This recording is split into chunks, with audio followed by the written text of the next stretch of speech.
Hello everyone, welcome to Mastermind. Today let us learn more about physical geography by solving few more multiple choice questions. This is the third video in this series of videos on physical geography. Let us get started now. Which of the following statements is or true regarding sedimentary rocks? Sedimentary rocks are formed from sediment accumulated over long periods. They are stratified rocks. Sedimentary rocks may be coarse or fine-grained, soft or hard. So all the three statements are correct here. Therefore, the right option is option 4, A, B and C. Sedimentary rocks are the rocks that are formed from sediments, as it is told here. They are formed from sediments accumulated over long periods, usually underwater. Usually, they are formed underwater. They are distinct from the other rock types in their characteristic layer formation. So, there will be usually layer formation. If you consider this as a rock, then there will be layer formation, and since there are layers, these are also known as stratified rocks. Stratified rocks. They are termed stratified rocks. The strata may vary in thickness from a few inches to few feet. So the thickness of the layers vary. The rocks may be coarse or fine grained, soft or hard. The materials that form sedimentary rocks may be brought by streams, glaciers, winds, or even animals. Next question says, which of the following statements is or not true regarding sedimentary rocks? Sedimentary rocks are crystalline in nature. These rocks often contain fossils. Materials brought by streams, glaciers, winds form the sedimentary rocks. So here, statement A is false. Statement B and C are correct. Therefore, the right option is option 2, B and C only. So igneous rocks are crystalline in nature. Igneous rocks are usually crystalline in nature, and they are non-crystalline. Sedimentary rocks are non-crystalline and often contain fossils of plants, and other microorganisms. Sedimentary rocks are thus the most varied in their formation of all rocks. They are classified according to their age, and different kinds of rocks formed during the same period are grouped together. It is more useful to know the characteristics of the various kinds of such rocks. Consider the third question now. Consider the following statements regarding mechanically formed sedimentary rocks. They are formed from the accumulation of materials derived from other rocks. Sandstone is an example for sedimentary rock. So here both the statements are correct. Therefore, the right option is option 3, both A and B. Mechanically formed sedimentary rocks are the rocks that have been formed from the accumulation of materials derived from the other rocks which have been cemented together, which have been clubbed together. So when they get clubbed together, they form the mechanically formed sedimentary rock. Sandstones are probably the most familiar sedimentary rock. Fourth question says, which of the following is or are the examples of sedimentary rocks? Limestone, granite, diorite, gabbro. So here, granite, diorite, and gabbro are igneous rocks. These are igneous rocks, and also amongst igneous rocks, these are specifically classified as plutonic rocks. Plutonic rocks. If you want to know what is plutonic rocks, please refer to the first two videos. So here only limestone is an example for sedimentary rock. Therefore, the right option is A only. Option 1, A only. Fifth question says, consider the following statements regarding rocks. Limestone is an example of a sedimentary rock. Marble is an example of a metamorphic rock. Yes, both the statements are correct here. Therefore, the right option is option 3, both A and B. So, limestone gets metamorphosed into marble. Limestone is an example for sedimentary rock. And when it gets metamorphosed, please remember this is the keyword metamorphosed, it becomes marble. So limestone becomes marble after undergoing metamorphosis. Consider the sixth question now. Which of the following statements is or are true regarding metamorphic rocks? Clay gets metamorphosed into slate, granite gets metamorphosed into gneiss, limestone gets metamorphosed into marble. So here all the three statements are correct. Therefore, the right option is option 4, A, B, and C. So all rocks, whether igneous or sedimentary, may become metamorphic rocks under great heat as well as pressure. So when rocks like igneous and sedimentary rocks are subjected to high heat and pressure, then they get changed to metamorphic rocks. Their original character and appearance. So if you consider this as an igneous rock, an example of igneous rock is granite. So if this is subjected to great amount of heat and pressure, then this will become metamorphic rock, and it would have got its original character changed, and its appearance may also be greatly altered by heat and pressure, particularly during intense earth movements. So in this manner, clay may get metamorphosed. If clay gets metamorphosed, it becomes slate. Granite, if it gets metamorphosed, it becomes gneiss. Please remember, granite becomes gneiss, limestone becomes marble, shale becomes schist. Very important. Shale becomes schist. Coal, if it is subjected to intense heat and pressure, it becomes graphite. Very, very important.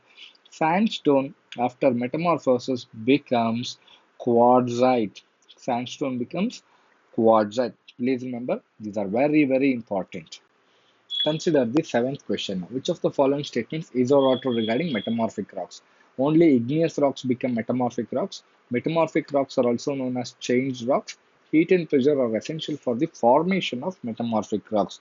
So here, statement A is false. Statement B and C are correct. That's the right option. Option 2, B and C only. Not only igneous rock become metamorphic rocks, but also sedimentary rocks, both igneous and sedimentary rocks. In fact, even metamorphic rocks are a part of rock cycle, and only igneous rocks do not become metamorphic rocks, but also sedimentary rocks become metamorphic rocks after they are subjected to intense heat and pressure. Since they change their original character and nature after undergoing metamorphosis, metamorphic rocks are also known as changed rocks, and heat and pressure are extremely essential for the formation of metamorphic rocks. Consider the eighth question now. Which of the following serve as evidence for the Earth's sphericity? Circumnavigation of the Earth, lunar eclipse, sunrise, and sunset. So all the three statements are correct here. That's the right option. Option 4, A, B, and C. Option 4, A, B, and C. What is circumnavigation of the Earth? Circumnavigation means going around the Earth. Going around the Earth. If Earth was flat, then circumnavigation would not have been possible, because the ship, after reaching the edge of the earth, it would have fallen down. But here, nothing as such happens. If one undertakes the circumnavigation of earth, if he starts from point A, he or she returns to the same point after circumnavigating the earth.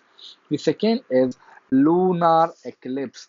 So the shadow cast by the earth on the moon, the shadow cast by the earth on the moon is spherical. It is spherical. If earth was flat, the shadow also would have been flat. But now the shadow cast by the earth on the moon during the lunar eclipse is always circular. It takes the outline of an arc. Sometimes moon will be like this, because since earth is spherical. And then sunrise and sunset. The sun rises and sets at different times in different places. As the earth rotates from west to east, earth rotates from west to east, places in the east see the sunrise first than the places in the west. If the earth were flat, then entire earth would have witnessed sunrise and sunset at the same time. That is not happening because earth is spherical. And then along with this, the ship's visibility. Whenever a distant ship appears, first the mast appears. First of all, the mast of the ship appears, and then the entire ship completely appears. If the earth was flat, entire ship would have appeared first. And along with this, the circular horizon is also an example for Earth's sphericity. The distant horizon viewed from the deck of a ship at sea or from a cliff on land is always and everywhere spherical. So horizon, the distant horizon is always spherical. Whenever you look, it is always spherical. It is not flat. And also the aerial photographs. The photographs from the satellites have also proved that Earth is spherical in shape. And also the observations of scientists and the photographs of various planets have proved that planetary bodies are usually spherical, and Earth is not an exception to it.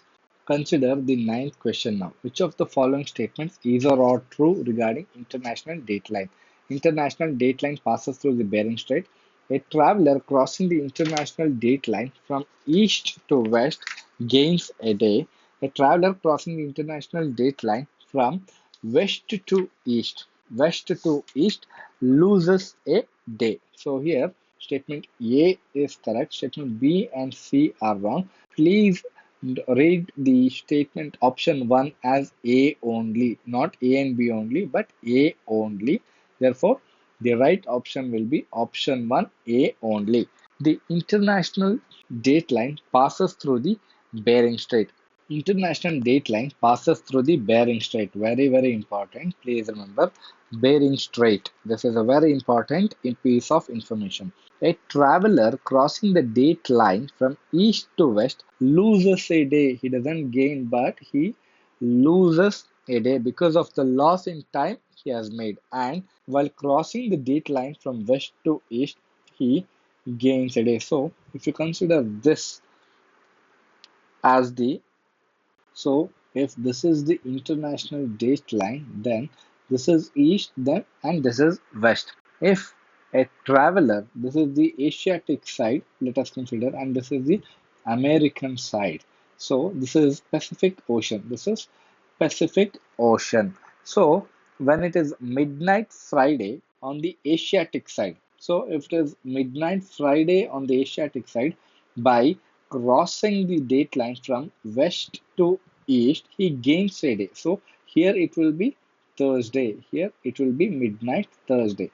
However, when the traveler crosses the international date line from the American side to Asiatic side or from east to west, in this direction, he loses a day. If it is midnight Thursday here, then when he crosses the line, he will be having midnight Friday here. He will be having midnight Friday. So he loses a day when he crosses from east to west and gains a day when he crosses from west to east. So consider the last question for the day. Consider the following statements regarding rocks. The appearance and characteristic features of landforms are greatly influenced by the underlying rock type. Under similar conditions, granite is worn down much faster than the clay. Here statement A is correct, statement B is false. Therefore, the right option is option 1, A only. The appearance and characteristic features of landforms are greatly influenced by underlying rock type. For example, karst landform or karst topography is greatly influenced by the underlying rock type, which is usually limestone.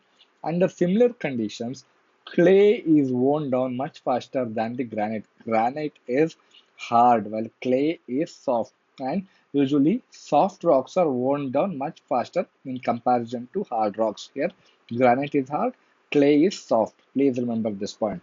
So this is all about physical geography in this video. Please try to solve the multiple choice questions before watching the video for solutions. Thank you.